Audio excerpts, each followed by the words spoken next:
ઓમ અસતો મા સદગમય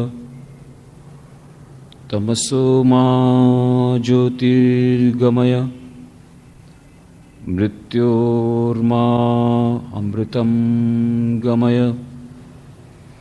ઓમ શાંતિ શાંતિ શાંતિ.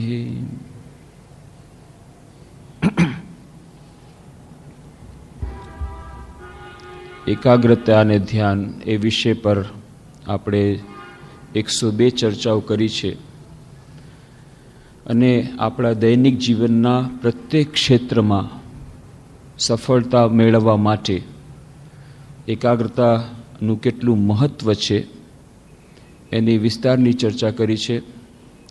રસોઈ બનાવવાનું કામ હોય, ભણવાનું કામ હોય, ભણાવવાનું કામ હોય, ઓફિસનું કામ હોય, ડ્રાઇવિંગનું કામ હોય, દરેકે દરેક કાર્યમાં સફળતા મેળવવા માટે, કાર્યદક્ષતા મેળવવા માટે મનની એકાગ્રતાની અત્યંત આવશ્યકતા છે. સ્વામી વિવેકાનંદ તો ત્યાં સુધી કહે છે માનવ અને પશુ વચ્ચેનું અંતર મનની એકાગ્રતા છે અને માનવ વચ્ચેનું અંતર પણ મનની એકાગ્રતા છે. એક ઉમદા માનવ, ઉત્કૃષ્ટ માનવ, જેનો વિકાસ વધુ થયો છે, એ વિકાસ મનની એકાગ્રતાનો વિકાસ છે. અને સ્વામી વિવેકાનંદ ત્યાં સુધી કહે છે આપણી પાસે જ્ઞાન પ્રાપ્તિનો એકમાત્ર માર્ગ છે એકાગ્રતા. એક ખગોળશાસ્ત્રી પોતાના દૂરબીન દ્વારા મનની બધી શક્તિઓ એકાગ્ર કરે છે અને નક્ષત્રો અને ગ્રહો પોતાનું રહસ્ય તેમની સામે છતું કરી દે છે. એક વૈજ્ઞાનિક પ્રયોગશાળામાં પોતાનું મન એકાગ્ર કરે છે પ્રયોગમાં અને એમાંથી એ રહસ્યોનું ભેદન કરે છે. એક વિદ્યાર્થી જ્યારે એકાગ્રતાપૂર્વક પોતાનું ધ્યાન પુસ્તકોમાં કેન્દ્રિત કરે છે, અધ્યયન કરે છે અને એનું રહસ્ય એની પાસે આવે છે અને એવી રીતે આગળ વધે છે. દરેકે દરેક ક્ષેત્રમાં સફળતાનું રહસ્ય છે એકાગ્રતા. સ્વામીજી કહે છે એક બૂટ પોલિશવાળો જો એકાગ્રતાપૂર્વક બૂટ પોલિશ કરશે તો સારામાં સારી રીતે બૂટ પોલિશ કરી શકશે. એક વિદ્યાર્થી જો એકાગ્રતાપૂર્વક ભણશે તો સારામાં સારી રીતે ભણી શકશે. એક વક્તા જ્યારે એકાગ્રતાપૂર્વક જ્યારે ભાષણ આપશે ત્યારે એનું ભાષણ બધા સાંભળશે. એવી જ રીતે કોઈ એકાગ્રતાપૂર્વક શ્રવણ કરશે તો એને વધુને વધુ એ વિષય સમજાશે. તો દરેકે દરેક ક્ષેત્રમાં સફળતાનું રહસ્ય છે એકાગ્રતા અને અસફળતાનું રહસ્ય છે એકાગ્રતાનો અભાવ. જ્યારે ડ્રાઈવર એકાગ્રતા ગુમાવે છે ત્યારે જ એક્સિડન્ટ થાય છે. પાયલટ જ્યારે એકાગ્રતા ગુમાવે છે ત્યારે પ્લેન ક્રેશ થાય છે. જ્યારે વિદ્યાર્થી મનની એકાગ્રતા ગુમાવે છે ત્યારે વિદ્યાર્થી પરીક્ષામાં ફેલ થાય છે. એવી જ રીતે એકાગ્રતા એ જીવનની સફળતાનું રહસ્ય અને એટલા જ માટે એકાગ્રતા વિશેની ચર્ચા આપણે વિસ્તારથી કરી રહ્યા છીએ. સાથે સાથે આ એકાગ્રતાને મેળવવા માટેના ઉપાયોની વાત આપણે કરી છે કે ધ્યાન એ પણ એકાગ્રતા મેળવવાનું એક સાધન છે. મન જેટલું શુદ્ધ થશે એટલું મન એકાગ્ર બનશે અને મનની શુદ્ધતા માટે ધ્યાન એ એક માર્ગ છે. આ સિવાય મનની શાંતિ માટે પણ ધ્યાનની કેટલી આવશ્યકતા છે. ધ્યાનના પ્રથમ સોપાનોની વાત આપણે કરી. એકાગ્રતા અને ધ્યાન વચ્ચેનું અંતર અને બંને વચ્ચે કેવી રીતે એકબીજાના કેવા પરિપૂરક છે એની પણ વાત કરી. ધ્યાનના વિભિન્ન પ્રકારોની ચર્ચા કરી. એકાગ્રતા ધ્યાનના સાધનોની, એમને પામવાના માર્ગોની અને એ માર્ગોમાં જતા જે વિભિન્ન બાધાઓ આવે છે એનું કેવી રીતે અતિક્રમણ કરી શકીએ આ બધાની ચર્ચા આપણે વિસ્તારથી કરી છે. ઘણાને એમ થાય છે કે છલાંગ લગાવવામાં શું ફાયદો, અને આ વિશે આપણે ઘણીવાર વાત કરી છે કે પતંજલિ યોગશાસ્ત્રમાં કહે છે અષ્ટાંગ માર્ગની વાત છે. અષ્ટાંગ યોગ, યમ, નિયમ, આસન, પ્રાણાયામ, પ્રત્યાહાર, ધારણા, ધ્યાન અને સમાધિ. યોગાશ ચિત્તવૃત્તિ નિરોધ. યોગનો અર્થ છે ચિત્તવૃત્તિઓનો નિરોધ. તો જ્યારે વૃત્તિઓનો સંપૂર્ણ નિરોધ થાય ત્યારે સમાધિ અવસ્થા થાય. તો આપણે સીધી સમાધિ અવસ્થા પ્રાપ્ત કરી લઈએ તો કેટલું મજાનું. આટલું બધું આ જે યમ અને નિયમ આ બધું કરવું પડે, એમાંથી આ પસાર થવું શું આવશ્યક છે. અને ત્યારે આપણે વાત કરી હતી કે ઘણા બધા લોકો આવા આર્ટિફિશિયલ ઉપાયો શોધી રહ્યા છે. 2 દિવસ પહેલાં જ ગઈકાલે જ એક યુવક આવ્યો હતો જર્મનીથી, અને એ આર્ગ્યુમેન્ટ કરી રહ્યો હતો કે આજકાલ તો મનોવૈજ્ઞાનિકો કેટલી બધી પ્રક્રિયાઓ બહાર પાડી છે, વેવ્સ થિયોરી છે, સાયકોલોજીકલ ઇન્સ્ટ્રુમેન્ટ, એવા ઇન્સ્ટ્રુમેન્ટ્સ પણ નીકળ્યા છે, એ તમને કાનમાં ભરાવી દે એટલે તમને થેટા વેવ્સ તમારા મનમાંથી સ્ટાર્ટ શરૂ થઈ જાય અને તમને એકદમથી બીજી અવસ્થા મળી જાય. તો આટલી બધી લાંબી પ્રક્રિયા તમે કેમ શીખવાડો છો? આવી જાતની આર્ટિફિશિયલ મેથડ્સ કેમ શીખવાડતા નથી? લોકોને આટલું બધું પરેશાન કરો છો તમે. એ વાત સાચી છે. સ્વામી વિવેકાનંદે આ વિશે વિસ્તારથી ચર્ચા કરી છે, અને આપણે પણ આ વિશે ચર્ચા કરી હતી કે કુંડલીની શક્તિ એને જાગૃત કરવા માટેના ઘણા આર્ટિફિશિયલ મેથડ્સ અપનાવે છે, પણ એનું ભયંકર રિએક્શન આવે છે. અને રિએક્શન જ્યારે આવે છે ત્યારે માણસને વધુ પતનના ગર્તમાં નાખી દે છે. આ એક મોટું ડેન્જર એમાં રહેલું છે. ફક્ત જે આપણી પ્રગતિ ટેમ્પરરી રહેશે એવી વાત નથી. 2 વાત છે કે જે આર્ટિફિશિયલ મેથડ્સ આપણે જો અપનાવશું આ મનને એકાગ્ર કરવાના અને સમાધિ અવસ્થામાં લાવવાના, તો જ્યારે ઉતાવળમાં જવા થશું તો ફક્ત એટલું નથી કે આ ટેમ્પરરી રિલીફ મળશે, પછી પાછા જેવા હતા તેવા. આ તો એક વાત થઈ. પણ બીજી વાત છે એની ભયંકરતા વિશે કે કેટલાક પોતાના મગજનું સંતુલન ગુમાવી બેસે છે, ક્યારેક ડેન્જરસ પણ થઈ શકે. કુંડલીની શક્તિ જો આર્ટિફિશિયલ રીતે એને જાગૃત કરવામાં આવી હોય તો જ્યારે એ પરિબળો દૂર થઈ જાય છે ત્યારે વધુ ભયંકર રીતે એનું પતન થઈ શકે છે. એ વાત સ્વામી વિવેકાનંદે રાજયોગમાં કરી ચર્ચા. સ્વામી અશોકાનંદજીએ સાધના ઓર સિદ્ધિ હિન્દીમાં જે પુસ્તક છે એમાં ચર્ચા કરી છે. શ્રી રામકૃષ્ણ જ્યોતમાં પ્રાણાયામ વિશે આપણે જે લેખ છાપ્યો હતો એમાં એનો ઉલ્લેખ કર્યો હતો કે જો ફક્ત એ ટેમ્પરરી રિલીફ હોય તો પણ ઠીક છે, ચાલો ને એકવાર કરી લઈએ, પણ એમાં ક્યારેક ભયંકરતા પણ રહેલી છે, ડેન્જર પણ રહેલું છે.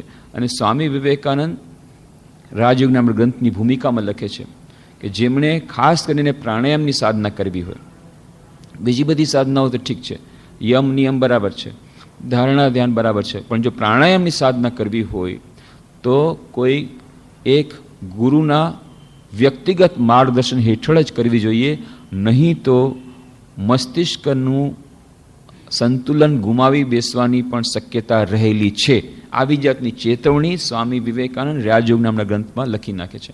ઘણાને રાજયોગ ગ્રંથ વાંચી અને ખૂબ ઈચ્છા થઈ જાય છે, ચાલો આપણે પણ કરીએ, એકદમ આવા શબ્દો સંભળાશે, આવો અવાજ સંભળાશે, આવી ગંધ મળશે, આવી જાતની આપણી પાસે જાદુઈ, આપણે આવી પાસે યોગિક આપણી પાસે સિદ્ધિઓ આવી જશે.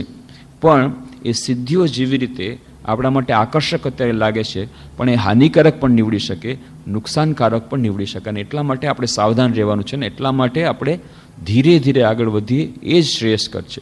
જેવો કોઈ ગુરુ મળી જાય વ્યક્તિગત માર્ગદર્શન માટે, જે યોગની આ બધી પ્રક્રિયાઓ કરાવે તો બરાબર છે.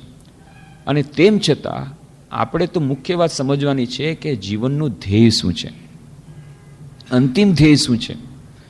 અંતિમ ધ્યેય તો આપણું એ જ છે ને કે હંમેશા માટે પરમ આનંદ મળે, શાશ્વત સુખ અને શાશ્વત શાંતિ. એ જ્યારે નિર્વિકલ્પ સમાધિની આપણે વાત કરીએ છીએ તો નિર્વિકલ્પ સમાધિનો આનંદ આપણે એમ સમજીએ છીએ કે એ જે પરમ આનંદની સ્થિતિ રહેશે. તો જે પરમ આનંદની સ્થિતિ જ્યાં સુધી નથી મળી ત્યાં સુધી બાકી બધી સિદ્ધિઓ મેળવવાથી પણ આપણે આધ્યાત્મિક રીતે તો ત્યાંના ત્યાં જ રહેવાના છીએ. અને એટલા જ માટે જો એ અંતિમ આપણું લક્ષ્ય એ હોય પરમ આનંદ, શાશ્વત સુખ, શાશ્વત શાંતિ, નિર્વિકલ્પ સમાધિનો આનંદ, તેના માટે આપણે ધીરે ધીરે અગ્રસર થવું પડશે અને એવા ઉપાયોનું અવલંબન કરવું પડશે કે જેમાં કોઈ જાતનું ભયને કોઈ સ્થાન નથી. અને એટલા માટે શરૂઆતમાં જ યમ નિયમની વાત કરી, જેટલું બની શકે આટલું યમ નિયમનું પાલન, અને એ જ અભ્યાસ અને વૈરાગ્ય એને જ કહેવામાં આવ્યું. અને સાથે સાથે ધારણા અને ધ્યાનની પણ પ્રક્રિયા પ્રારંભ કરી શકીએ. અને નહીં તો જો વધુ પડતો આપણે સિદ્ધિઓ તરફ જશું અથવા તો આર્ટિફિશિયલ મેથડ્સ તરફ જશું. હિપ્નોટિઝમની પણ વાત કરી, કેટલાક લોકો હિપ્નોટિઝમનો માર્ગ અપનાવવાનો પ્રયત્ન કરે છે. એના માટેના ઘણા સાયકોલોજીસ્ટ બહાર નીકળ્યા છે. ઘણી જાતની કેસેટ આવે છે જેમાં આર્ટિફિશિયલી માઇન્ડ કોન્સન્ટ્રેટ કરવા માટેની પદ્ધતિઓ શીખવાડે છે. પણ એનાથી ટેમ્પરરી રિલીફ કદાચ મળી જાય, ટેમ્પરરી કદાચ મન એકાગ્ર બની જાય, પણ એના રિએક્શનમાં શું આવે છે એ પણ આપણે જોવું જોઈએ. એક રંગૂનથી આવ્યા હતા શ્યામાચરણ ચક્રવર્તી નામના ભક્ત. એમણે પોતાની મેળે પ્રાણાયામનો અભ્યાસ પ્રારંભ શરૂ કરી દીધો. એમને લાગ્યું કે બસ પ્રાણાયામનો ગ્રંથ વાંચ્યો, પ્રાણાયામ કરવાથી આમ સિદ્ધિઓ મળશે, આમ મળશે. દરરોજ 3 કલાક પ્રાણાયામ કરતા. પછી પ્રાણાયામ કરતા કરતા એક અવાજ સંભળાવવા માંડ્યો કાનમાં. પોતાની મેળે એક અવાજ સંભળાય છે અને એ અવાજ કોન્સ્ટન્ટલી સંભળાય છે, કોન્સ્ટન્ટલી. અને એટલો બધો એ અવાજથી પરેશાન થઈ ગયા, પોતાની મેળે સંભળાય છે. હવે શું થાય? કામ કરવા જાય છે, ઓફિસમાં કામ કરે છે, એ જ અવાજ સંભળાય છે, બધી જગ્યાએ સંભળાય. ધીરે ધીરે અડધા ગાંડા જેવા થઈ ગયા. ઓફિસમાંથી મોટી રજા, લાંબી રજા લેવી પડી. અને આવી રીતે અર્ધ પાગલ અવસ્થામાં ફરતા ફરતા ત્યાં બેલુમઠમાં આવ્યા. અને ત્યાંથી પછી એમણે કામારપુકુ જયરામબટ્ટી ગયા.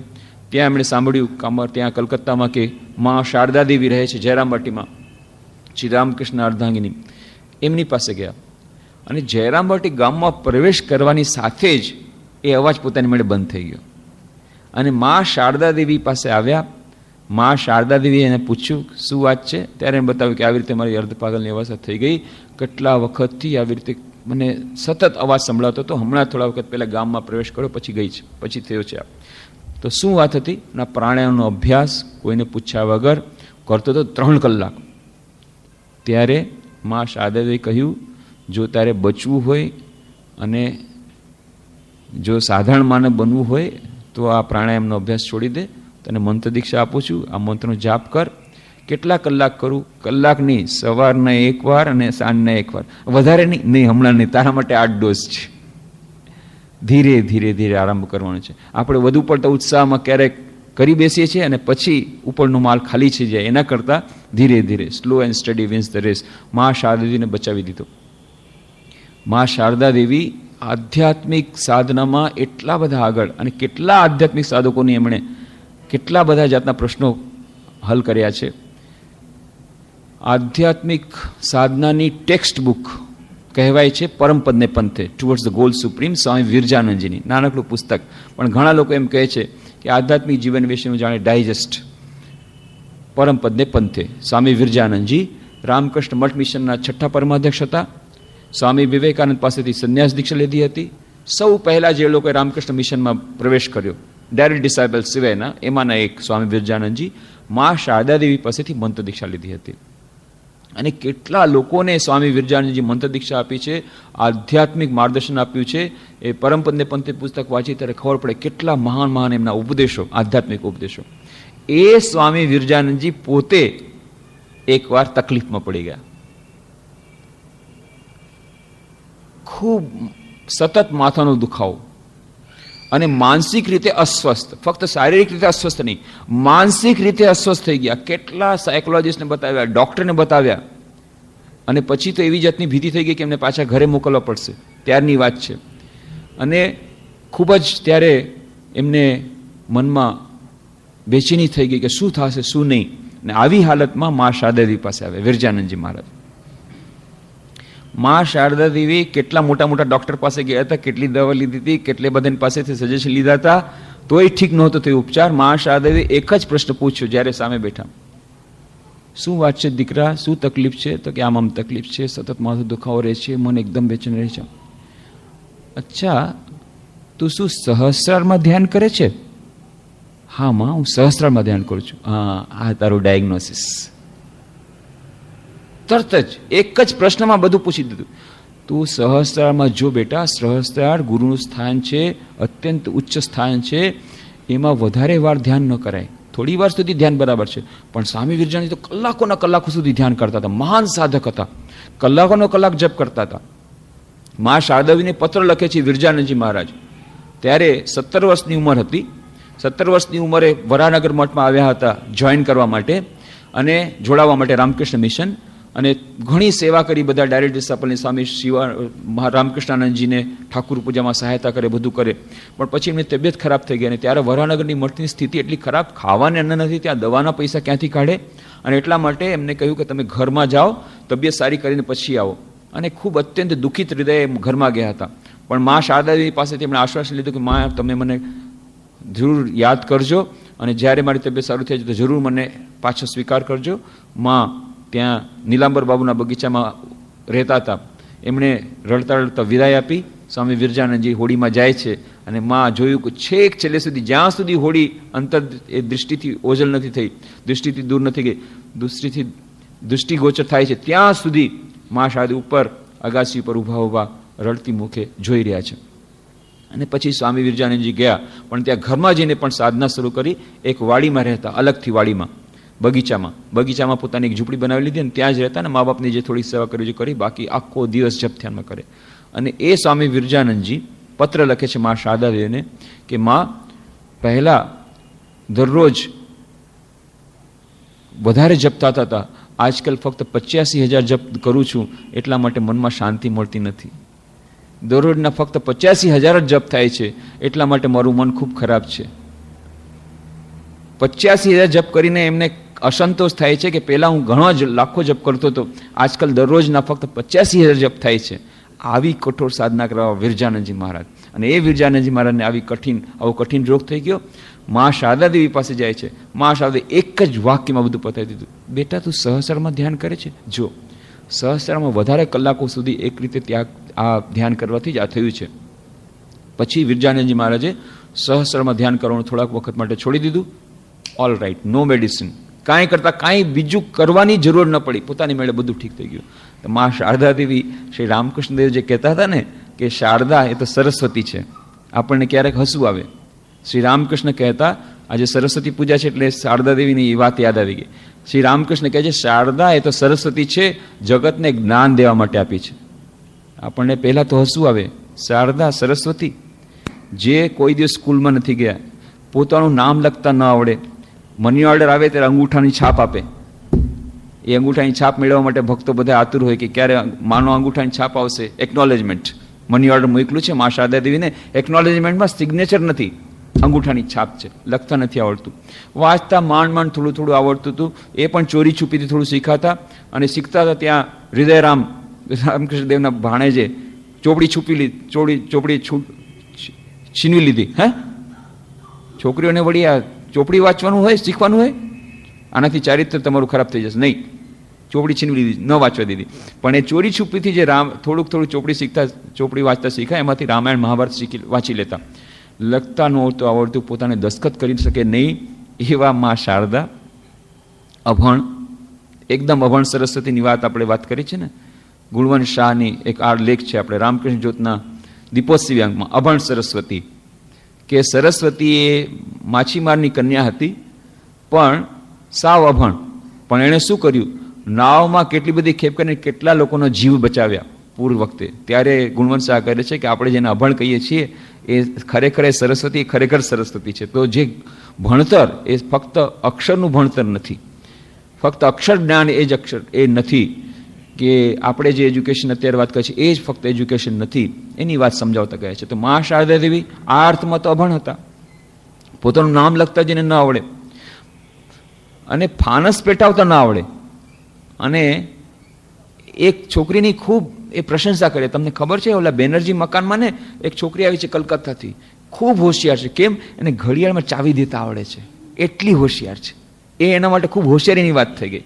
અને કલકત્તામાં પહેલી વાર આવ્યા ત્યારે નળમાંથી જે પાણી આવતા પહેલાં ગળગળ અવાજ આવે હવાના સિસોટાને કારણે. એ જે સિસોટા સાંભળીને ઓય માં સાપ કરીને દૂર ભાગી જાય. એ માં શારદા, ગામડાની છોકરી, ગામડાની કન્યા, કે નળમાંથી જે હવાના સિસોટાને સાપના સિસોટા સમજે છે. ફાનસ પેટાવતા આવડતું નથી. કોઈ જે ઘડિયાળમાં ચાવી દઈ શકે એને કહે છે કે બહુ હોશિયાર છોકરી, કારણ કે એને ઘડિયાળમાં ચાવી દેતા આવડે છે. પોતાના દસ્તખત કરતા આવડતું નથી, સિગ્નેચર હસ્તાક્ષર કરતા આવડતું નથી. એ મા શારદાદેવી વિશે શ્રી રામકૃષ્ણ કહે છે એ તો શારદા છે, સરસ્વતી છે, જગતને જ્ઞાન દેવા આપી છે. અને લોકોની નજર ન લાગી જાય એટલા માટે પોતાના સ્વરૂપને ઢાંકીને આવી છે. પણ એને બે પરિપ્રેક્ષમાં જોવું પડે. એક, કે જ્ઞાન એટલે શું? જ્ઞાન એટલે ફક્ત અક્ષર જ્ઞાન, અક્ષરનું જ્ઞાન નહીં, પણ અક્ષરનું જ્ઞાન, એટલે કે આ અક્ષર જ્ઞાન, ક ખ ગ વાળું જ્ઞાન નહીં. અક્ષર બ્રહ્મ, એ જ્ઞાન, જે બ્રહ્મ જ્ઞાન, એ છે સાચું આધ્યાત્મિક જ્ઞાન. આધ્યાત્મિક જ્ઞાન જો મા શારદાદેવીનું જોઈએ તો સ્વામી વિવેકાનંદની તોલે ના આવે. શ્રી રામકૃષ્ણ દેવે ઘણા લોકો માને છે ષોડશોપચાર પૂજા કરી અને પછી પોતાની સિદ્ધિઓ બધી મા શારદાદેવીના ચરણોમાં સમર્પિત કરી દીધી, ત્યારથી મા શારદાદેવીમાં આધ્યાત્મિક સંચાર થયો. પણ એવી વાત નથી. મા શારદાદેવી એ સરસ્વતીના જ અવતાર, એ આધ્યાત્મિક જ્ઞાન પહેલેથી જ એમનામાં ભરેલું હતું. એ તો ફક્ત પ્રકટ થયું. અને શ્રી રામકૃષ્ણને કહે છે, હું તો તમારા કાર્યમાં સહાયરૂપ થવા આવી છું, એમ કહે છે. જ્યારે શ્રી રામકૃષ્ણ ઇન્ટરવ્યૂ લીધો, મેરેજ પછી પહેલો જ ઇન્ટરવ્યૂ, રામકૃષ્ણદેવ શારદાદેવીને પૂછે છે, તમે જે શું આવ્યા છો, આ શું મને માયામાં ખેંચવા માટે આવ્યા છો? જુઓ, તમારો આ શરીર પર પૂરો અધિકાર છે, તમે કહેશો તું સંસાર માંડીશ, પણ મને સંસાર કરવાની ઈચ્છા નથી, તો તમે શું મને સંસારમાં ઢસડવા આવ્યા છો? અને એ બાળિકા શારદા કહે છે ગામડાની, નહીં, હું તમને માયામાં ખેંચવા માટે નથી આવી, સંસારમાં ખેંચવા માટે નથી આવી, હું તો તમારા કાર્યમાં સહાયરૂપ થવા આવી છું. એ આધ્યાત્મિક જે સંચાર, આખા જગતને જે આધ્યાત્મિકતાનું જ્ઞાન આપવાનું હતું, એ મહાન કાર્યમાં સહાયરૂપ થવા માટે આવ્યા હતા. કારણ કે પોતે સરસ્વતીના અવતાર હતા, પોતે જ્ઞાનદાયીની મા શારદા. અને આધ્યાત્મિક જ્ઞાન એમનું કેવું, ભલભલા આધ્યાત્મિક પીપાસુઓને સ્વામી વિવેકાનંદ હોય, સ્વામી વિરજાનંદજી હોય, એમને પણ આધ્યાત્મિક માર્ગદર્શન આપે છે. મા સ્વામી વિવેકાનંદ એક દિવસે ખૂબ બેચેન બની જાય છે, અસંતુષ્ટ થઈ જાય છે. તમારા રામકૃષ્ણ દેવે શું કર્યું? એક ફલાણા યોગી બાએ કંઈ મારા ઉપર જાદુ કર્યો, કાળી વિદ્યા, મિલી વિદ્યા કરીને મને અસ્વસ્થ થઈ ગયા હું. ત્યારે મા શારદાજી કહે છે, બેટા, રામકૃષ્ણ દેવ એ ફક્ત કોઈક થોડાક લોકો માટે નથી આવ્યા, એ તો કોઈને તોડવા નહોતા આવ્યા, જોડવા માટે આવ્યા હતા. આ પણ એક વિદ્યા છે. એ વિદ્યાને પણ એને સન્માન આપ્યું, પણ તારે સહન કરવું પડશે. સ્વામી વિવેકાનંદ સહન કરવું પડે છે. દરેકે દરેક કાર્ય સ્વામી વિવેકાનંદ રામકૃષ્ણ મા શારદાદેવીની અનુમતિથી લે છે. તેમના આધ્યાત્મિક જ્ઞાનના તો આ બે જ ઉદાહરણ, કેટલા બધા મા શારદાદેવીના આધ્યાત્મિક એમના જ્ઞાનના ઉદાહરણ છે. મંત્ર દીક્ષા આપે છે, હજારો લોકોને મંત્ર દીક્ષા આપી છે, બધા વિભિન્ન જાતિઓના લોકો. અને મંત્ર દીક્ષા આપવાની એમની રીત પણ આગવી. અને પોતે સમજી જતા કે સામેવાળાને એનું ઈષ્ટ દેવતા કોણ છે, પૂછે છે તને કોણ જોઈએ છે, તો મને કે શક્તિનો મંત્ર આપો. ત્યારે મા શારદા ધ્યાનમાં બેસે છે, પણ દીકરા, તમારા ઘરમાં તો બધા રામના ઉપાસક છે, તો તું કેમ રામનો જ મંત્ર કેમ નથી લેતો? આશ્ચર્યથી ભક્તને, અરે માને કેવી રીતે ખબર પડે? ખરેખર આખા એમના કુળના જેટલા લોકો હતા બધા રામના મંત્રના ઉપાસક હતા. રામનો મંત્ર આપ્યો. જેને જેવી રીતે જોઈએ છે ધ્યાન દ્વારા ખબર પડી જાય છે. એક સ્ત્રી હતી, એ સ્ત્રીને એ કુસુમ કુમારી આઈચ નામની સ્ત્રી, એને એકવાર સ્વપ્નમાં મંત્ર મળ્યો. સ્વપ્નમાં મંત્ર મળ્યો અને એ મંત્ર એને જાપ શરૂ કર્યો, પણ એને મનને શાંતિ મળતી નથી. ઘણા લોકો એમ સમજે છે ને મને સ્વપ્ન મંત્ર મળી ગયો છે, બહુ આનંદપૂર્વક કરે છે, પણ હંમેશા આ બધી સ્વપ્નની વાતો સાચી હોતી નથી. આ એનો પુરાવો. કુસુમકુમાર આઈશને આ રીતે સ્વપ્નમાં મંત્ર મળ્યો, મંત્રનો જાપ શરૂ કર્યો, પણ મનમાં શાંતિ નથી મળતી. મા શારદાદેવી પાસે આવી. મા શારદાદેવી કહ્યું, ધ્યાન કર્યું અને કહ્યું, જો દીકરી, આ જે મંત્ર તને મળ્યો છે, કોઈક તારો શત્રુ છે, એણે આ મંત્ર મેલી વિદ્યા દ્વારા તને અપાવ્યો છે. 3 દેવતાનો મંત્ર છે, એના દ્વારા તારું અહિત કરવા માગે છે, એટલા માટે તને મંત્ર આપે છે. આ મંત્રનો જાપ તરત જ બંધ કરી દે. અને પછી નવો મંત્ર આપ્યો. એ મંત્રનો જાપ કરવાથી એને ખૂબ મનમાં શાંતિ મળી. તો આપણે આ બધી સમજી નથી શકતા. ઘણા લોકો કહે છે અમે શું છે, બસ અમે પોતાની રીતે સાધના કરશું, ગુરુની શું આવશ્યકતા છે? ગુરુ આના જ માટે આવશ્યક છે કે ગુરુ સમજી શકે છે કે શિષ્યના માટે શું આવશ્યક છે, શું નહીં, એને સત્માર્ગે લઈ શકે છે, અને જ્યારે કોઈ માર્ગથી વિચ્યુત થાય તો એને બચાવી શકે છે. એટલા માટે આ ગુરુની આવશ્યકતા હોય છે. તો મા શારદાદેવી આવી રીતે ઉચ્ચ કોટીના ગુરુ હતા. અને મંત્ર દીક્ષા બધાને આપી, પારસીને આપી, મુસલમાનને આપી, હિન્દુને આપી, બધાને મંત્ર દીક્ષા આપી, વિભિન્ન રીતે આપી. એના માટે કોઈ નિયમ નહોતો, કારણ કે એ તો પરમ ગુરુ હતા. વિષ્ણુપુર સ્ટેશનથી મા શારદાદેવી જઈ રહ્યા હતા. અચાનક એક કુલી આવીને પ્રણામ કરે છે, પગે લાગી ગયો, પગે લાગે છે, ચરણમાં પડી ગયો અને રડવા માંડી ગયો. આપ તો અમારા જાનકી માતા હૈ, આપ તો અમારા જાનકી માતા હૈ. એને એમાં જાનકી માતા દેખાય છે. પછી શારદાદેવી એને ખૂબ સાંત્વના આપી. ત્યાં રેલવે સ્ટેશન પર બેસીને એને દીક્ષા આપી દીધી, મંત્ર દીક્ષા. એ મનને શાંતિ મળી. કેટલા લોકો આવી રીતે એ શારદાદેવી પાસે આવે છે અને એવી રીતે વિભિન્ન રીતે ગ્રહણ કરે છે, એમની પાસે મંત્ર દીક્ષા ગ્રહણ કરે છે. એક દિવસે એક માણસ કહે છે, માં મને તમે મંત્ર આપ્યો છે, હું જપ કરું છું પણ મનમાં શાંતિ મળતી નથી. બેટા ધૈર્ય રાખ, ધીરે ધીરે બધું થશે, મંત્રમાં શક્તિ હોય છે, જપ કર, શાંતિ મળશે. ના ના ના, મેં બહુ મંત્ર જપ કર્યો, કાંઈ શાંતિ મળતી, આ તમારો મંત્ર તમે પાછો લઈ લ્યો. માં સાથે કે જો આ મૂર્ખ, મંત્ર કોઈ પાછો પાય છે?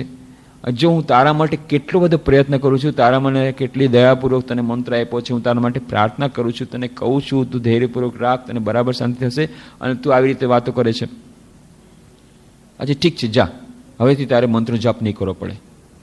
આ જ્યારે કીધું ત્યારે આ ભક્ત ગભરાઈ ગયો. ખરેખર જો મંત્ર જાપ નહીં કરું, મંત્ર પાછો લઈ લેશે તો મારું શું થશે? માં, તો મારું શું થશે? મંત્ર તમે પાછો લઈ લેશો પછી હું શું નરકમાં જઈશ? ત્યારે માં શારદાદેવી ગંભીર થઈને કહે છે, બ્રહ્માની પણ તાકાત નથી કે મારા સંતાનને નરકમાં નાખે. બ્રહ્માની પણ, બ્રહ્મ શક્તિ પણ કાંઈ નહીં કરી શકે. જે લોકો મારા સંતાન છે એની મુક્તિ અવશ્ય થશે, અવશ્ય થશે, અવશ્ય થશે. તું ચિંતા નહીં કર, તારા બદલે હું જપ કરીશ. તો માં શારદાદેવી એ ઉચ્ચ કોટીના આધ્યાત્મિક જ્ઞાનમાં કોઈ એમની તોલે નહીં આવે. વિશ્વના ઇતિહાસમાં કદાચ આધ્યાત્મિક જ્ઞાન, એટલા માટે શ્રી રામકૃષ્ણ કહે છે એ તો સરસ્વતી જ્ઞાનનો અવતાર. નાનકડું પુસ્તક છે માતૃવાણી. શ્રી માતૃચરણના પુસ્તકમાં એમના સંભાષણો છે, એ વાંચવાથી બહુ સરસ, એમાંથી ખબર પડશે કેટલા પ્રકારના સાધકો, સંન્યાસીઓ, ગૃહસ્થો, ગૃહસ્થ માતાઓ બધી જાય છે, કેટલા પ્રકારે માં શારદાદેવી એ લોકોને આધ્યાત્મિક ઉપદેશ આપે છે. નાની નાની વાતોના ઉદાહરણ દ્વારા કેવી કેવી મહાન વાતો કહી દે છે. ને આ બધાનું સંક્ષેપમાં આપેલું છે, એ ઉપદેશો સંક્ષેપમાં આપેલા છે માતૃવાણી નામના પુસ્તકમાં. માતૃવાણી પુસ્તક નાનકડું વાંચો, એમાંથી જ ખબર પડી જશે માં શારદાદેવીની કેટલી ઉત્કટ બુદ્ધિ હતી. એક દિવસે એક ભક્ત બાજુમાં બેઠી છે, ભક્ત મહિલા વાત કરી છે, જુઓ જુઓ માં, આ પેલું જે આપણે બીજ વાવ્યા હતા, કેવડું મોટું ઝાડ થઈ ગયું. નાનકડા એક આવડા નાનકડા બીજમાંથી કેવડું મોટું વૃક્ષ થઈ ગયું.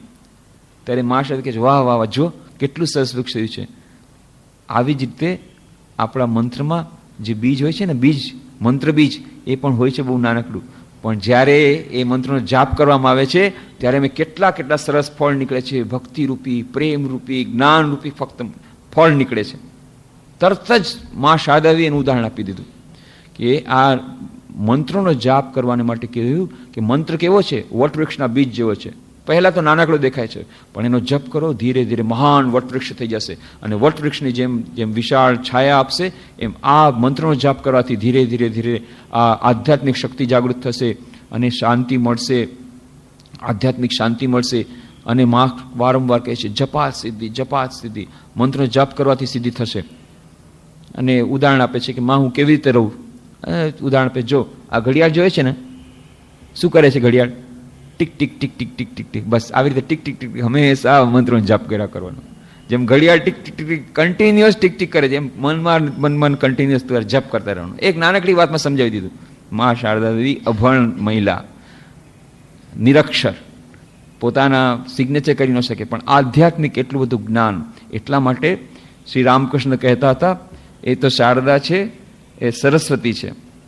અને એમના જેટલા ઉપદેશો કે છે, જપ કરવા, કે જપ કરું છું પણ મેકેનિકલ જપ થઈ જાય છે માં, એમ જપ કરવાથી શું ફાયદો? માં સાથે કે હા જુઓ, ખરેખર સાચા મનથી એકાગ્રતાપૂર્વક 108 વાર જપ કરવા એ હજારો વાર મન લગાડ્યા વગર જપ કરવા એના કરતાં વધારે સારા છે. એ વાત સાચી છે. પણ મન લગાડવાનો પ્રયત્ન કરીએ છીએ પણ મન લાગતું નથી, મેકેનિકલ થઈ જાય છે, આડાવડે વિચાર આવે છે, મંત્ર જપ કરે શું ફાયદો? એના કરતાં જપ છોડી દઈશ. ત્યારે માં શારદાદેવી કહે છે, ના, છોડવાના નહીં, કરતા રહેવાના. અને બહુ સુંદર ઉદાહરણ આપે છે કે જુઓ, તમે એક તળાવને કાંઠે બેઠા છો અને કોઈએ તમને ધક્કો મારી દીધો, હવે તમે તળાવમાં પડી ગયા, તો તમારું સ્નાન થઈ ગયું. અને તમે પોતે જાણી કરીને સ્નાન કરવા ગયા તોય સ્નાન થઈ ગયું. એવી રીતે તમે જો ખૂબ એકાગ્રતાપૂર્વક મંત્રનો જાપ કરશો તો ફાયદો થશે જ. પણ માની લ્યો બળજબરીથી કરશો, તમારું મન નથી, પણ મંત્રમાં જ એવી શક્તિ છે, એનો તમને ફાયદો થશે. બળજબરીથી તમને ફેંકી દીધા તોય તમને એનો કોઈક ને કાંઈક ફાયદો તો મળશે જ. ભલે એટલો બધો પૂરો ફાયદો ન મળે, પણ જરૂર કાંઈ ને કંઈક ફાયદો મળશે. એટલે જો મન ન લાગે તો પણ મંત્રનો જાપ છોડવો નહીં. આ રીતે સાધારણ ઉદાહરણો દ્વારા માં શારદાદેવી કેટલી બધી વાતો કરે છે. અને એક કહે છે, માં મારું મન ખૂબ અશાંત છે, મન લાગતું નથી, મનમાં મન બહુ નિરાશ થઈ ગયો છું. નિરાશાની કંઈ જરૂર નથી.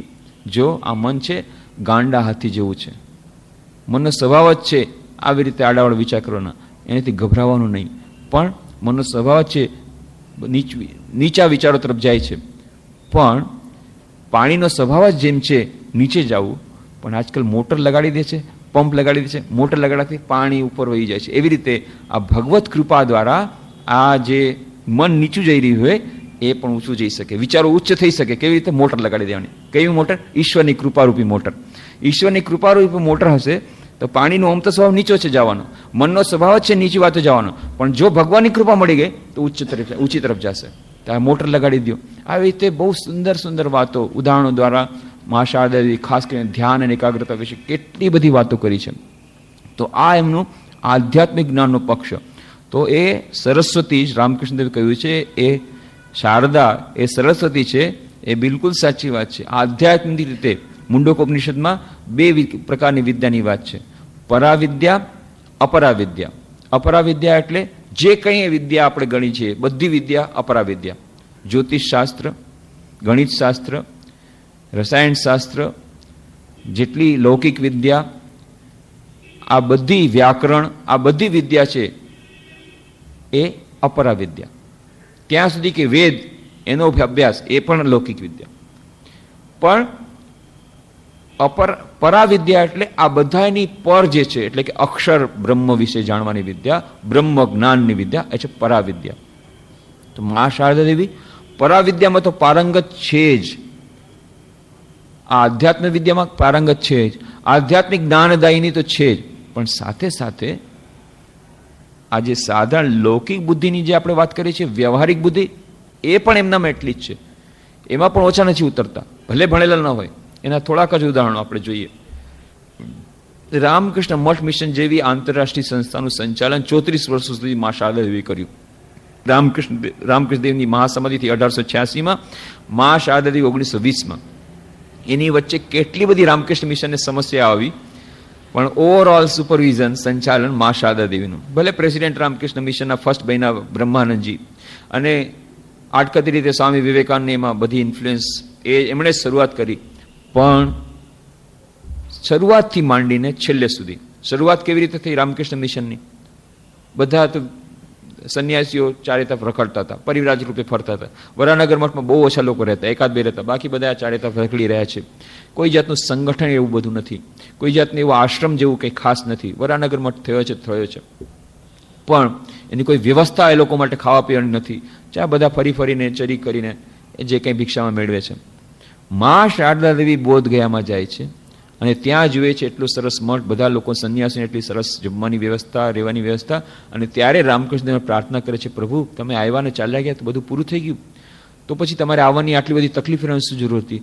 મારી ઈચ્છા છે તમારા સંતાનો બધા એકસાથે રહે, અને જે લોકો તમારું નામ લઈને પોતાનો ઘર સંસાર છોડે, એ લોકોને ખાવા પીવાની કોઈ તકલીફ ન પડે એવું તો તમારે જોવું પડશે.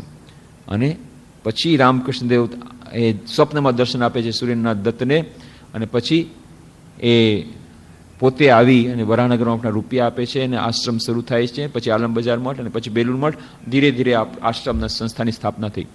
પણ મા શારદા દેવી ત્યારે કહે છે આ રીતે, ત્યારે એમણે જે પ્રાર્થના કરી એ પ્રાર્થના અત્યાર સુધી ચાલે છે. એમણે કહ્યું તમારું નામ લઈ અને જે લોકો પૂર્ણ સંસાર છોડે એ લોકોને કોઈ દિવસ ખાવા પીવાની રહેવાની અગવડ ન હોવી જોઈએ, અને આજ સુધી નથી. એ ચાલે છે. એ મઠની સ્થાપના થઈ, અને પછી જ્યારે જ્યારે આવી જાતની ક્રિટિકલ કન્ડિશન આવી રામકૃષ્ણ, દરેક વખતે મા શારદા દેવીના ઉપદેશથી, એમની સલાહથી રામકૃષ્ણ મિશન બચી ગયું. સ્વામી વિવેકાનંદ અમેરિકા જતા પહેલા એમને ખૂબ દ્વિધા થાય છે, હું અમેરિકા જઈ રહ્યો છું તો પોતાની ઈચ્છાથી જઈ રહ્યો છું કે ઈશ્વરની ઈચ્છાથી જઈ રહ્યો છું? મનમાં ખૂબ દ્વિધા છે. મા શારદા દેવીને લખે છે, માં તમે જો મને મંજૂરી આપો તો જ હું અમેરિકા જઈશ. મા શારદા દેવી વિચાર કરે છે મંજૂરી આપવી કે નહીં. માનું હૃદય અમેરિકા સુધી મોકલવાની મંજૂરી આપવી, માનું મન કેમ ચાલે? પણ પછી એક દિવસ જુએ છે રામકૃષ્ણ દેવ દર્શન આપે છે. રામકૃષ્ણ સમુદ્રની પાર જઈ રહ્યા છે અને પાછળ નરેનને બોલાવી રહ્યા છે.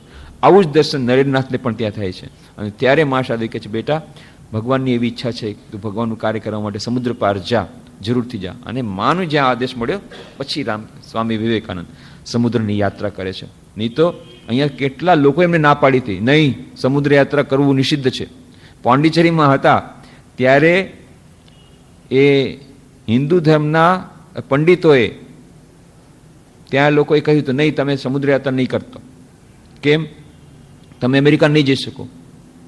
હું કેમ નહીં જઈ શકો? સાધારણ સીધી સરળ વાત છે. તમે અમેરિકામાં શું કરવા જવા માંગો છો? હિન્દુ ધર્મનો પ્રચાર કરવા માટે જવા માંગો છો. પણ અમારા શાસ્ત્રમાં લખ્યું છે સમુદ્ર યાત્રા નિષિદ્ધ છે. અને તમે સમુદ્ર યાત્રા કરશો તો તમે હિન્દુ નહીં રહો, તો પછી હિન્દુ ધર્મ પ્રવચન કેવી રીતે કરશો? એટલા માટે તમે નહીં જઈ શકો. કદાપી ના, કદાપી ના. પંડિતોએ મોટી મોટી ચોટલી હલાવીને ના પાડી. સ્વામી કહે હું જઈશ, જરૂર જઈશ. અને પછી ત્યારના હિન્દુ ધર્મના કોઈ પ્રતિનિધિ તરીકે નહોતા ગયા સ્વામી વિવેકાનંદ. ભગવાને મોકલ્યા હતા, ભારતના ભગવાને મોકલ્યા હતા. કોઈ પરિચય પત્ર એમની પાસે નહોતો. પછી તો પ્રોફેસર રાઇટે એમને પરિચય પત્ર આપ્યો. Here is the man who is more learned than all our professors put together. એમણે પ્રોફેસર રાઇટે ડોક્ટર બેરોઝ ઉપર પત્ર લખ્યો કે હું એમને મોકલી રહ્યો છું સ્વામી વિવેકાનંદને, આપણા અમેરિકાના જેટલા વિદ્વાનો છે એ બધાની વિદ્વતા કરતાં પણ એમની વિદ્વતા મહાન છે, એવાને મોકલી રહ્યો છું. પછી એમને ત્યાં પાર્લામેન્ટ ઓફ રિલિજન્સમાં શિકાગો વિશ્વ ધર્મ સભામાં બોલવા માટે અવસર મળ્યો. નહીં તો એ એમની પાસે એ બોલવું શક્ય નહોતું. અહીંયાથી હિન્દુ ધર્મના પ્રતિનિધિ બની નહોતા ગયા. કેમ? ત્યારે આપણો ધર્મ આવી રીતે રસોડામાં પુરાઈ ગયો હતો, બાહ્ય આડંબરમાં પુરાઈ ગયો હતો. એવે વખતે સ્વામી વિવેકાનંદ ત્યાં સમુદ્ર યાત્રા કરી. પણ મુખ્ય વાત જે કહેવાની છે કે ત્યારે આટલા બધા લોકોએ વિરોધ કર્યો હતો, પૈસા પણ નહોતા, માંડ પૈસા એકઠા કર્યા, પણ મા શારદા દેવીની પરવાનગીથી સ્વામી વિવેકાનંદે સમુદ્ર યાત્રા કરી. મા શારદાની પરવાનગીથી રામકૃષ્ણ મિશનની સ્થાપના થઈ. એમની પ્રેરણાથી, એમની પ્રાર્થનાથી, મા શારદાની પ્રાર્થનાથી રામકૃષ્ણ મિશન સ્થાપના થઈ. અને પછી જ્યારે રામકૃષ્ણ મિશન ઉપર કટોકટી આવી, લોર્ડ કાર્માઇકલ પશ્ચિમ બંગાળના, ત્યાં બંગાળના ગવર્નર હતા, એમણે બ્રિટિશ રાજ્યના ગવર્નર, એમણે એક અત્યંત ભયાનક વક્તવ્ય આપ્યું, ભયાનક એક સ્ટેટમેન્ટ આપી દીધું કે આવી રીતે રામકૃષ્ણ મિશનમાં અમે જોયું છે કે ઘણા બધા ક્રાંતિકારીઓના ઘરમાંથી અમને રામકૃષ્ણ મિશનની આ સ્વામી વિવેકાનંદના પુસ્તકો મળે છે અને રામકૃષ્ણ મિશન ઉપર પ્રતિબંધ લગાવવો પડશે. આવી જાતની એક વાત એમણે કરી દીધી અને ચારે તરફ ભય ફેલાઈ ગયો. અને એટલા માટે થઈને જેટલા ક્રાંતિવીરો, ઘણા લોકો એવા હતા જે લોકો ક્રાંતિકારી હતા, એમના હૃદયનું પરિવર્તન થયું ને એ લોકો રામકૃષ્ણ મિશન સંન્યાસી તરીકે જોડાયા હતા. પણ હવે જ્યારે બ્રિટિશ ગવર્મેન્ટ આવી વાત કરે છે ત્યારે કેટલાક લોકોએ કહ્યું કે આ ક્રાંતિકારો જે લોકો સંન્યાસી બન્યા છે એ લોકોને કાઢી મૂકો. કેટલાક લોકો કહેતા હતા નહીં, આ લોકોએ તો હવે તો પોતાનો રસ્તો બદલી લીધો છે, હવે તો એ લોકો આધ્યાત્મિક જીવન જીવી રહ્યા છે, એ લોકો ન કાઢવા જોઈએ. આવી રીતે બે પ્રકારના ગ્રુપ થઈ ગયા રામકૃષ્ણ મિશનમાં. અને કટોકટીમાં આવી ગઈ આખી સંસ્થા. મા શારદાદેવી પાસે વાત આવી કે માં શું કરવું, કાંઈ સમજમાં નથી આવતું. સ્વામી શારદાનંદજી શરત મહારાજ રામકૃષ્ણ જનરલ સેક્રેટરી. અત્યંત વિડંબના કે આવી રીતે આટલા બધા ક્રાંતિવીરોને કાઢી મૂકીએ એ પણ સારું નથી લાગતું, અને જો ન કાઢી મૂકીએ આખી રામકૃષ્ણ મિશનને બેન કરી દેશે બ્રિટિશ ગવર્મેન્ટ, આખી સંસ્થા ખતમ થઈ જશે. તો સંસ્થાને બચાવવા માટે ક્રાંતિવીરોને કાઢવા જરૂરી છે, પણ એ કાઢવાનું દિલ નથી થતું. કેવી રીતે કરવું? મા શારદા દેવી અભણ મહિલા ગ્રામીણ શું કહે છે, બેટા એક કામ કરો, તું જા એક સરસથી પત્ર લખ, લોર્ડ કાર્માઇકલને પર્સનલ લેટર લખો કે અમે લોકો, અમારો ઉદ્દેશ્ય શું છે રામકૃષ્ણ મિશનનો, કે અમે લોકો it is a religious organisation, spiritual organisation, અમારે પોલિટિક્સ સાથે કંઈ મતલબ નથી. અને એમની સાથે તું પર્સનલ ઇન્ટરવ્યૂ લઈ અને એમને જઈને મળ અને બધું સમજાવ, એના પછી જે થવાનું છે થશે. અને આવી રીતે સ્વામી શારદાનંદજીએ મા શારદાદેવને કહ્યા મુજબ ડ્રાફ્ટ કર્યો, એ પત્ર લખ્યો, એમને લોર્ડ કાર્માઇકલને પત્ર મૂક્યો કે આવી રીતે અમે આવી સંસ્થામાં આમાં રાહત કાર્યો કર્યા છે અને અમારી આ સંસ્થા ફક્ત સેવાના કાર્યો માટે છે, આધ્યાત્મિક સંસ્થા છે, અમારે પોલિટિક્સ સાથે કંઈ લેવા દેવા નથી. આ બધી વાત રજૂ કરી. લોર્ડ કાર્માઇકલ ખુશ થઈ ગયા અને પછી તેમણે ઊંધું સ્ટેટમેન્ટ આપ્યું કે I have not seen any organ like Ramakrishna Mission who is so much devoted to service. ઊંધું થઈ ગયું.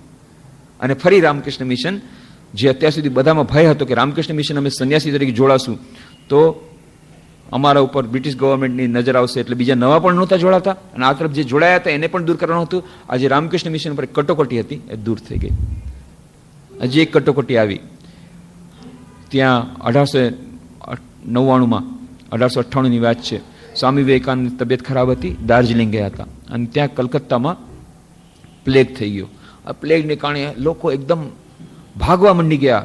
જેમ આ સુરતમાં એક જાતનો ડર પેસી ગયો અત્યારની વાત છે, અત્યારે તો આપણી પાસે એન્ટીબાયોટિક ને બધું છે અને લોક માંડ 200-300 મર્યા છે, ત્યારે તો હજારો માણસો મરી ગયા હતા અને લોકો એકદમ ઘર બહાર છોડીને ભાગી રહ્યા હતા.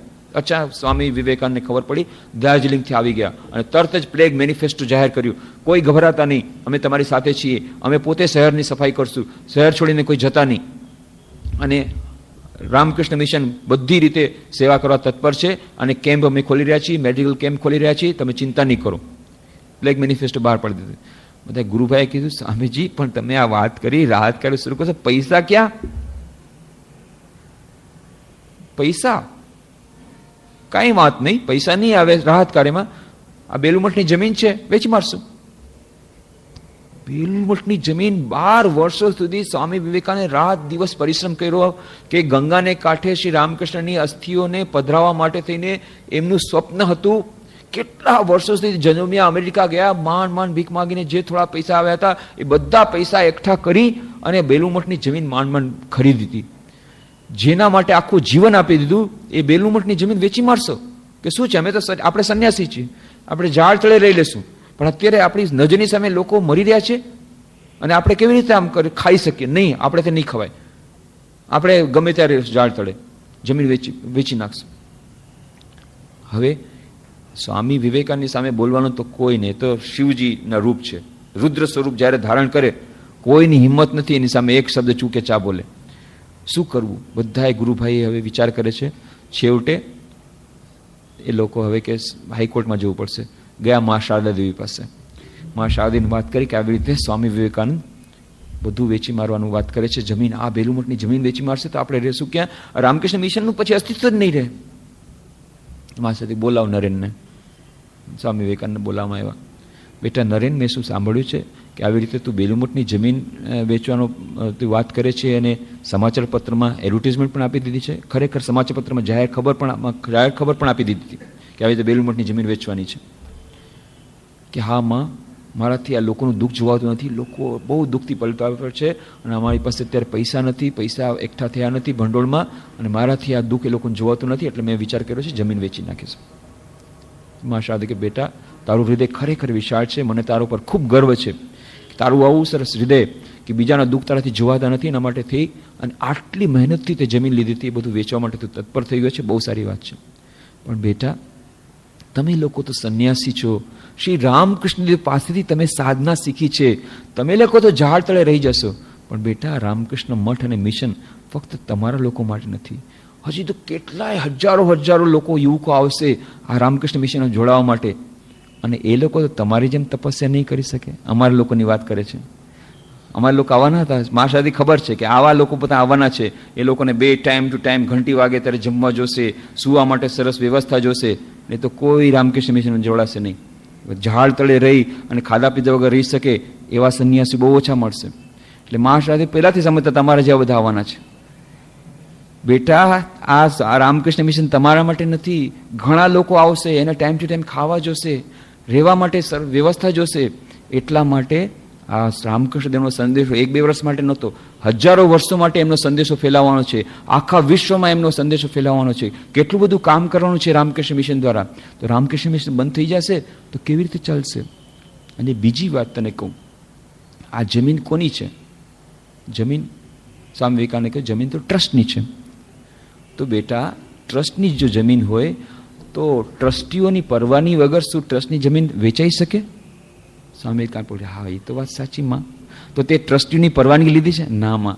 તો ટ્રસ્ટીઓને પેલા એક મીટિંગ બોલાવ અને ટ્રસ્ટીઓ શું કહે છે કે મેં બધા ટ્રસ્ટીઓ સાથે વાત કરી છે, શારદાનંદજી, આ તારા બધા ગુરુભાઈ, બધા સાથે વાત કરી, એ લોકોની કોઈની ઈચ્છા નથી કે તું જમીન વેચ. તો ટ્રસ્ટીઓની પરવાનગી વગર તું જમીન કેવી રીતે વેચી શકે? Legal point. લો ભણ્યા નહોતા શારદા દેવી, ભણ્યા જ નહીં, સ્કૂલમાં નથી ગયા, પણ લો કોલેજમાં પ્રોફેસરની કરતાં પણ વધારે લીગલ બુદ્ધિ કાઢી કે ટ્રસ્ટીઓની જમીનને ટ્રસ્ટી મંડળની મીટિંગ વગર તમે કેવી રીતે વેચી શકો? અને ત્યાં સ્વામી વિવેકાનંદ ફસાઈ ગયા. હામાં વાત સાચી છે. તો એટલા માટે હું તને કહું છું, આ જમીન વેચવાનું માંડી વાળ, ભગવાનને પ્રાર્થના કરો, જરૂર ભંડોળ આવશે. અને ખરેખર એ મહાન કટોકટીમાંથી રામકૃષ્ણ મિશન બચી ગયું અને પછી તો ભંડોળ આવ્યું, ખૂબ મોટા પાયે રિલીફ વર્ક થયું, ક્યાંકથી પૈસા આવ્યા અને આવી રીતે રામકૃષ્ણ કટોકટીથી બચી ગયું. કેટલી વાર આવી રીતે મા શારદા એવી કેવી રીતે રામકૃષ્ણ મિશનનું સંચાલન કર્યું, એવી કેટલી જાતની ઘટનાઓ છે જે દેખાડે છે કે એમની વ્યવહાર બુદ્ધિ, વ્યવહાર કુશળતા પણ કેવી હતી. અક્ષરનું જ્ઞાન, અક્ષર જ્ઞાન, આધ્યાત્મ બુદ્ધિ, જ્ઞાન, તેની જ વાત જ જવા દો. પરાવિદ્યા એની વાત જ જવા દો. પણ અપરાવિદ્યા, સાધારણ વ્યવહારિક કાર્યોમાં પણ એમની બુદ્ધિ કેટલી કુશળ હતી. ડ્રાફ્ટિંગ કરે છે, મહાન મહાન આખો રામકૃષ્ણ મિશન સંચાલન માટે ડિક્ટેશન આપે છે, આ બધું કામ કરે છે. આધ્યાત્મિક ગુરુ તરીકેનું કામ કરે છે, વાસણ માંજે છે, કપડાં ધોવે છે, સાથે સાથે આ બીજું કામ પણ બુદ્ધિમત્તાનું કરે છે. એક જ્યારે પત્ર ડિક્ટેશન કરાવતા હતા, એક પત્ર આવ્યો છે, પત્ર લખ્યો છે કોઈ કે એક માણસે કે માં, હું નોકરી કરું છું અને એ નોકરીમાં કરવામાં મને જૂઠું બોલવું પડે છે અને મને જૂઠું બોલવું ગમતું નથી. કારણ કે રામકૃષ્ણદેવનો તો ઉપદેશ હતો સત્યનું પાલન કરવું જોઈએ, કળિયુગની તપસ્યા છે સત્યનું પાલન. તો મને આ જૂઠું બોલવું ગમતું નથી, એટલા માટે મેં વિચાર કર્યો છે કે હું આ નોકરી છોડી દઈશ. તો તમે જેમ કહેશો હું કરીશ, તમે જો કહેશો તો હું નોકરી છોડી દઈશ. મને હવે નોકરી છોડવાની ઈચ્છા થાય છે, કારણ કે આમાં જૂઠું બોલવું પડે છે. ત્યારે મા શારદાએ કહ્યું કે લખી નાખો એને કે હમણાં નોકરી છોડવાની જરૂર નથી. સેવકને આશ્ચર્ય થયું, રામકૃષ્ણ દેવના ઉપદેશ પ્રમાણે બિચારો કામ કરવા માગે છે, નોકરી છોડવા માગે છે, સત્યનું પાલન કરવા માટે કે એમાં જૂઠું બોલવું પડે છે, નોકરી છોડવા માગે છે, અને મા ઊંધી એડવાઇસ આપે છે કે નોકરી છોડવાની જરૂર નથી.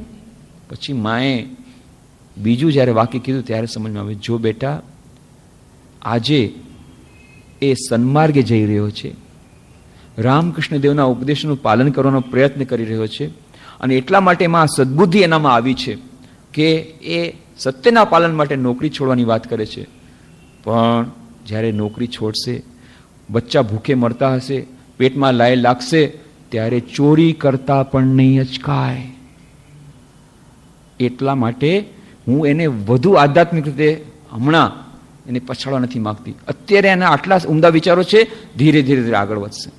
કેટલી વ્યવહાર કુશળતા, કેવી વ્યવહારિક બુદ્ધિ કે આજે એનામાં આવા ઉમદા વિચારો છે કે સત્યનું પાલન કરવા માટે પોતાની નોકરી છોડવાની ખેવના ધરાવે છે. આવતીકાલે જ્યારે નોકરી છોડી દેશે અને બચ્ચા ભૂખે મરતે હશે, ત્યારે ચોરી કરતા પણ નહીં અચકાય. એટલે એને આધ્યાત્મિક રીતે બચાવવા માટે જ્યાં સુધી બીજી નોકરી નથી મળતી સારી, ત્યાં સુધી નોકરી છોડવાની ના કહી દે. એટલી વ્યવહાર કુશળતા દરેક રીતે. મા શારદા દેવી ફક્ત આ જ્ઞાનમાં નહીં, એટલા માટે રામકૃષ્ણ શારદા સરસ્વતી. એકાગ્ર ધ્યાન વિશે એ માતૃવાણી પુસ્તકમાં શ્રી માતૃચરણમાં ઘણી બધી વાતો છે, એ કરવાથી આપણને એ મળશે. અને બીજી વાત જે આપણે ચર્ચા પ્રારંભ કરી હતી કે ધ્યાન અને પ્રાર્થના, ધ્યાન અને મંત્રનો જાપ, એ બંને વચ્ચેનું જે સામંજસ્ય, એ બંને વચ્ચેની જે અંતર અને સામંજસ્ય, એ વાત જેમ કરી હતી, બંને કેવી રીતે એકબીજાના પરિપૂરક છે, એવી રીતે ધ્યાન અને દૈનિક કાર્યો, work and worship, work and meditation, આ બંને આપણા માટે અત્યારે વોટરટાઇટ કમ્પાર્ટમેન્ટ લાગે છે. આ બંનેનો સમન્વય કેવી રીતે આપણા દૈનિક જીવનમાં સાધી શકાય એનું ઉત્કૃષ્ટ ઉદાહરણ છે મા શારદા દેવી. એની ચર્ચા આપણે નહીં કરીએ, પણ વર્ક એન્ડ મેડિટેશન, ધ્યાન અને કાર્ય, એ બંને વચ્ચેનું સામંજસ્ય સાધવાની આપણા માટે કેમ અત્યંત આવશ્યકતા છે. મોડર્ન સાયકોલોજી એના માટે શું કહે છે કે આપણે તેમ વિચાર કરીએ છીએ કે બસ એકાગ્ર ધ્યાનનો જ્યારે અભ્યાસ કરશું ત્યારે કરશું, અત્યારે વ્યવહારિક કામ પૂરું કરી લઈએ અને પછી જ્યારે કરશું ત્યારે સાવ ધ્યાન કરશું. આજે બે કમ્પાર્ટમેન્ટ આપણે કરી લઈએ છીએ, અથવા તો ધ્યાનના સમયમાં ધ્યાન, બાકી સમય ફક્ત કામ.